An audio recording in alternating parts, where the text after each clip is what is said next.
नासिर नुसरत फिरोज की दहशतगर्दी टोड़ अदालत अॻूणे वफ़ाक़ी वज़ीर गुलाम मुर्तज़ा जतोई ऐं मसरूर खान जतोई ख़िलाफ़ लंचार हाउस सारण वारे केस समेत 6 केसनि ऐं उन्हनि केसनि में पकी ज़मानत लाइ ॾिनल दरख़्वास्तनि ते ॿुधणी 2 अक्टूबर ताईं मुलतवी करे छॾी आहे।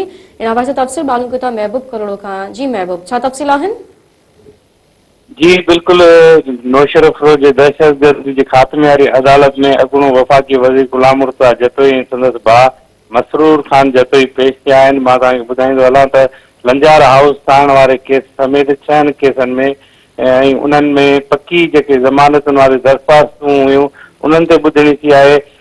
ॿिन्ही धुरियुनि जे वकीलनि जा दलील ॿुधण बैदि ॿुधणी जेका आहे अदालत पारां 2 अक्टूबर ताईं जेको आहे मुलतवी कई वई आहे। मां तव्हांखे इहो बि ॿुधायां त सदाईं जीअं पुलिस जी वॾी नफ़री जेको आहे अदालत जे ॿाहिरां मौजूदु हुई।